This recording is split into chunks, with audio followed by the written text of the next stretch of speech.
తమిళనాడు రాష్ట్ర రాజకీయాల్లో దశాబ్దాలుగా ఏలుతున్నటువంటి ద్రావిడ పార్టీలను కాదని టీవీకే విజయ్ అతిపెద్ద పార్టీగా అవతరించాడు. మనందరికీ తెలుసు. అయితే వాస్తవానికి తమిళనాడు రాజకీయాల్లో ముఖ్యమంత్రి పీఠం చేపట్టాలి అంటే కావాల్సినటువంటి మ్యాజిక్ ఫిగరు 118. మరి విజయ్ కేవలం 108 దగ్గర మాత్రమే ఆగిపోవడం జరిగింది. అంటే దగ్గరకు వచ్చి ఆగిపోవడం జరిగింది. ఇప్పుడు విజయ్ ముఖ్యమంత్రిగా పగ్గాలు చేపట్టాలి అంటే మరొక 10 మంది మద్దతు కావాలి. సో ఇది ఇప్పుడే తమిళనాడు రాజకీయాల్లో అత్యంత క్రియాశీలకంగా మారి ఇప్పుడు విజయ్ గెలుపు కంటే కూడా ఎవరి మద్దతుతో ప్రభుత్వాన్ని ఏర్పాటు చేస్తాడు అనే దాని మీద దేశం మొత్తం కూడా ఎదురు చూస్తుంది. వాస్తవానికి ఎన్నికల సమయంలో ప్రధానంగా టార్గెట్ చేసింది ఎవరినయ్యా అంటే డిఎంకే స్టాలిన్ని విజయ్ ప్రధానంగా టార్గెట్ చేశాడు. సో ఆ పార్టీతో కలిసే అవకాశాలు దాదాపుగా లేవనేది స్పష్టమవుతుంది. ఇకపోతే అన్నా డిఎంకే పార్టీని కూడా, అంటే ఇరు పార్టీలని టార్గెట్ చేసినా కానీ అధికారంలో ఉంది డిఎంకే కాబట్టి ప్రధాన టార్గెట్ డిఎంకేగా మారింది. అన్నా డిఎంకేను కూడా టార్గెట్ చేశారు. అన్నా డిఎంకేతో ఆల్రెడీ బీజేపీ అలయన్స్లో ఉన్నది మనందరికీ తెలుసు. డిఎంకేతో కాంగ్రెస్ అలయన్స్లో ఉంది మనందరికీ తెలిసిందే. అయితే ఇప్పుడు అన్నా డిఎంకేతో జట్టు కట్టడం అంటే నరేంద్ర మోదీతో జట్టు కట్టడమే అనే ఒక భావన అక్కడ తమిళ ప్రజల్లో ఉంటుంది. వాస్తవానికి వాళ్ళు బీజేపీని ఏఐడిఎంకేని వ్యతిరేకించారు తమిళనాడులో. కాబట్టి మరి అలాంటి బీజేపీతో విజయ్ జట్టు కడతాడా అంటే నమ్మశక్యంగా లేదు. ఎందుకంటే ప్రజలు వ్యతిరేకించినటువంటి బీజేపీని, అలాగే నరేంద్ర మోదీ మీద కూడా విజయ్ ప్రచార సమయంలో అనేక సందర్భాల్లో విమర్శనాస్త్రాలు సంధించాడు. ఎందుకంటే వాళ్ళు అన్నాడీఎంకేలో కలిసి ఉన్నారు కాబట్టి, భాగస్వామిగా ఉన్నారు కాబట్టి విమర్శనాస్త్రాలు సంధించాడు. సో కాబట్టి ఇప్పుడు మరి డిఎంకే, అన్నాడీఎంకే, బీజేపీ కాకుండా వేరే మద్దతు తీసుకుంటే విజయ్కి పెద్దగా ప్రాబ్లం ఉండకపోవచ్చు. అలా మద్దతు తీసుకోవాలి అంటే చిన్న పార్టీలు 1, 2, 3 సీట్లు వచ్చినటువంటి పార్టీలు కొన్ని ఉన్నాయి. వాస్తవానికి ఈ పార్టీలు స్వతంత్రంగా లేవు. అయితే డిఎంకేతో కలిసి ఉన్నాయి, లేదా అన్నా డిఎంకేతో కలిసి ఉన్నాయి. బట్ ఏదేమైనా పార్టీలు ఇప్పుడు ఓడిపోయాయి కాబట్టి ఇప్పుడు వాటితో సంబంధం లేకుండా, అలయన్స్తో సంబంధం లేకుండా ఆ చిన్న పార్టీలు విజయ్కి మద్దతు ఇవ్వటానికి ముందుకొస్తున్నట్టుగా తెలుస్తుంది. అయితే ముఖ్యంగా మొదటి చొరవ కాంగ్రెస్ పార్టీ తీసుకున్నట్టుగా తెలుస్తుంది. మనకు వస్తున్నటువంటి సమాచారం ప్రకారం న్యూస్ పేపర్లను బట్టి మనకు తెలుస్తుంది ఏంటంటే ఆల్రెడీ ఫలితాలు వెలువడిన వెంటనే మొదటగా రాహుల్ గాంధీ విజయ్కి ఫోన్ చేసి ఒక 15 నిమిషాలు మాట్లాడినట్టుగాను, ఆ తర్వాత స్టాలిన్, ఓడిపోయినటువంటి స్టాలిన్కి కూడా ఫోన్ చేసి ఒక 15 నిమిషాలు మాట్లాడినట్టుగాను మనకి తెలుస్తుంది. ఎందుకని అంటే వాస్తవానికి కాంగ్రెస్ పార్టీ డిఎంకేతో అలయన్స్లో ఉంది. సో డిఎంకే ఓడిపోయింది. బట్ ఇప్పుడు విజయ్కి మద్దతు ఇచ్చే అంశంపై, అంటే డిఎంకేతో సంబంధం లేకుండా కాంగ్రెస్ పార్టీకి వచ్చినటువంటి సీట్ల వరకు కూడా మద్దతు ఇచ్చే అవకాశం ఉందనేది దాన్ని బట్టి ఒక ఊహాగానం. ఎందుకంటే రాహుల్ గాంధీ ఎందుకు చొరవ తీసుకున్నాడు అంటే బీజేపీ ఇందులో కలవనివ్వకూడదు, బీజేపీ సపోర్టు తీసుకోకూడదనే ఒక ఉద్దేశంతోనే రాహుల్ గాంధీ చొరవ తీసుకున్నట్టుగా మనకి తెలుస్తుంది. అలాగే అక్కడ ఏఐసిసి అధ్యక్షుడిగా ఉన్నటువంటి తమిళనాడు బీజేపీ ఇన్ఛార్జ్ కూడా మేము కేంద్ర ఆదేశాల కోసం ఎదురు చూస్తున్నాం, వాస్తవ పరిస్థితులను మేము ఆల్రెడీ వివరించాము, సో అంటే ఇండైరెక్ట్గా మేము విజయ్తో కలవడానికి సిద్ధంగా ఉన్నాము అనే అర్థం వచ్చేలాగా అక్కడ కాంగ్రెస్ పార్టీకి చెందినటువంటి నేత ప్రముఖంగా చెప్పడం కూడా జరిగింది. దీంతో ఇప్పుడు ఏం జరుగుతుంది, ఎవరి మద్దతు తీసుకుంటాడు అనేది క్రియాశీలకంగా మారింది. సో ఇప్పుడు ఉత్కంఠ అంతా కూడా ఆయన గెలుపు మీద లేకపోతే వీటి మీద కాదు, ఎవరి మద్దతుతో ముఖ్యమంత్రి పీఠం తీసుకుంటాడు. ఇక్కడ 2 అంశాలు ఏంటంటే ప్రధాన పార్టీల మద్దతు తీసుకుంటే రేపటి పాలనలో తన ముద్ర చూపించలేడు, వారి ప్రభావం ఉంటుంది, పాలనలో వాళ్ళ ఇన్వాల్వ్మెంట్ ఉంటుంది. కాబట్టి వాళ్ళతో మద్దతు తీసుకోకూడదనేది విజయ్ ఆలోచనగా కొంతమంది విజయ్కి దగ్గరగా ఉన్న వాళ్ళు ఇటీవల చెప్తూ వస్తున్నారు. నిన్నటి నుంచి వాళ్ళు చెప్పేది అదే. సో డిఎంకేతో కానీ, అన్నా డిఎంకేతో కానీ, బీజేపీతో కానీ అలయన్స్ పెట్టుకునే ప్రసక్తే లేదు. అందుకు విజయ్ సుముఖంగా లేడు. వాళ్ళను తీసుకుంటే ఏంటి ప్రాబ్లం? ఫర్ ఎగ్జాంపుల్ బీజేపీ మద్దతు తీసుకున్నాడు అనుకోండి, కేంద్ర సపోర్ట్ దొరుకుతుంది కదా అని, రేపటి పాలనలో బీజేపీ ఇన్వాల్వ్మెంట్ ఉంటుంది అనేది వాళ్ళ భయం. సో దాన్ని విజయ్ మార్కు రాజకీయాన్ని చూపించలేడు. సో పాలన అనుకున్నట్టుగా చేయలేడు. అలాగే కాంగ్రెస్ పార్టీ, సరే బీజేపీతో పోలిస్తే కాంగ్రెస్ పార్టీకి వచ్చినటువంటి సీట్లు తక్కువే అయినప్పటికీ కూడా ఈ పార్టీ కూడా రేపొద్దున పాలనలో ఏదైనా ఇన్వాల్వ్ అవుతుందా, తన పాలన మీద ప్రభావం చూపుతుందా అనే ఒక అనుమానం విజయ్కి అయితే ఉన్నట్టుగా చెబుతున్నారు.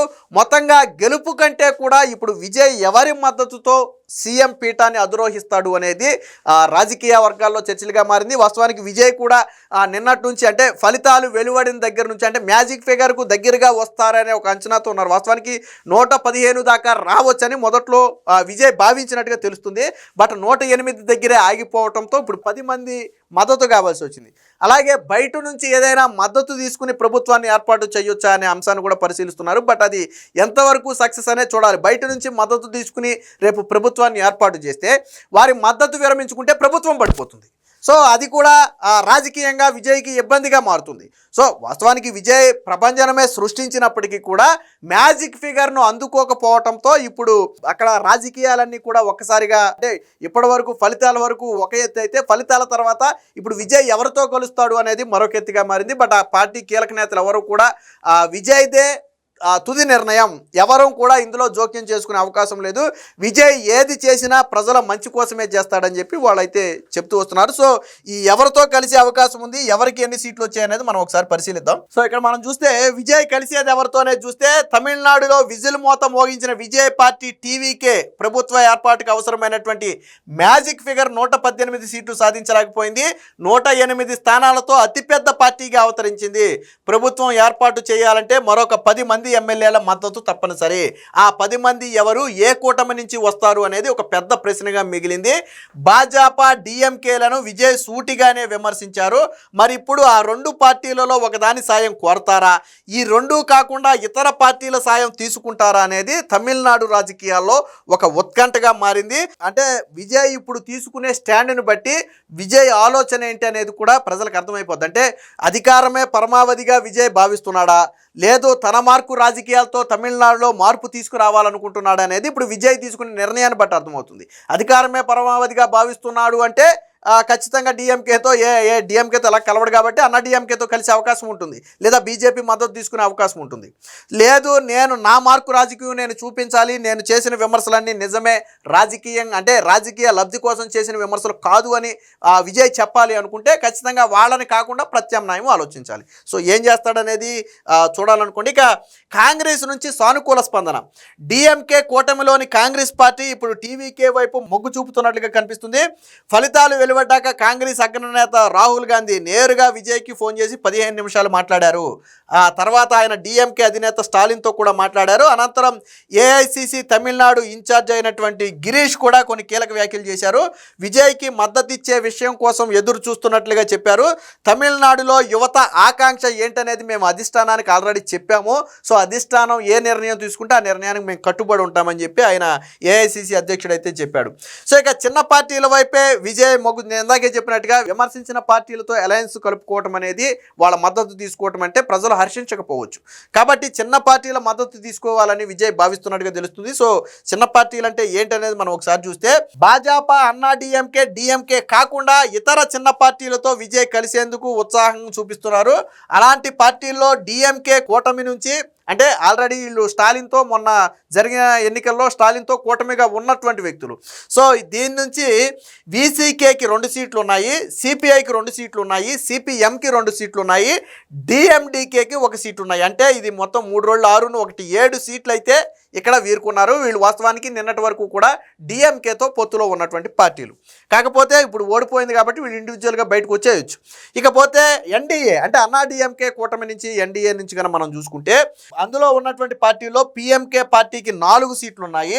అలాగే ఏఎంఎంఏకి 1 సీట్ అయితే ఉంది. ఈ యొక్క 5 సీట్లు వాస్తవానికి ఇదొక 7 సీట్లును, ఇదొక 8 సీట్లును, ఇదొక 4 సీట్లు, మొత్తంగా 12 సీట్లు ఈ చిన్న పార్టీల నుంచి ఉన్నాయి. సో వీటి మద్దతు తీసుకుంటే వీరి ప్రభావం విజయ్ మీద ఉండదు. ఎందుకంటే 1 సీట్లు 2 సీట్లు ఇచ్చినటువంటి పార్టీలు ప్రధానంగా ప్రభుత్వ పాలనలో ఇన్వాల్వ్ అయ్యే అవకాశం ఉండదు. వారి అందులో ఎవరికైనా ఒకరికిద్దరికి మినిస్టర్లు ఇస్తే ఇవ్వచ్చు తప్ప వాళ్ళు ప్రధానంగా ఇన్వాల్వ్ అయ్యే అవకాశం ఉండదు. అలా కాకుండా డిఎంకే కానీ, అన్నా డిఎంకే కానీ, లేదా బీజేపీ కానీ, వాళ్ళ నుంచి కానీ, కాంగ్రెస్ నుంచి కానీ తీసుకుంటే ఖచ్చితంగా అది విజయ్కి తలనొప్పిగా మారే అవకాశం ఉందని చెప్పి భావిస్తున్నారు. ఏది ఏమైనా మొత్తంగా తమిళనాడులో వచ్చిన ఫలితాల కంటే కూడా ఇప్పుడు విజయ్ ఎవరి మద్దతు తీసుకుంటారు అనేది తమిళ రాజకీయాల్లో ఉత్కంఠంగా మారింది.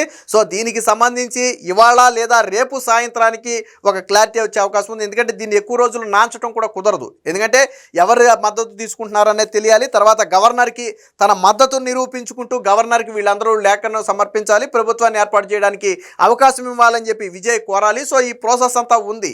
అలాగే వారం 10 రోజుల్లో మేబీ ప్రమాణ స్వీకారం కూడా చేస్తే చేయొచ్చు. సో మొత్తంగా కాబట్టి 1-2 రోజుల్లో దీని మీద స్పష్టత వచ్చే అవకాశం ఉంది. సో విజయ్ తీసుకునే నిర్ణయాన్ని బట్టి భవిష్యత్తులో విజయ్ పాలన ఎలా ఉండబోతుంది అనేది కూడా అర్థమవుతుంది.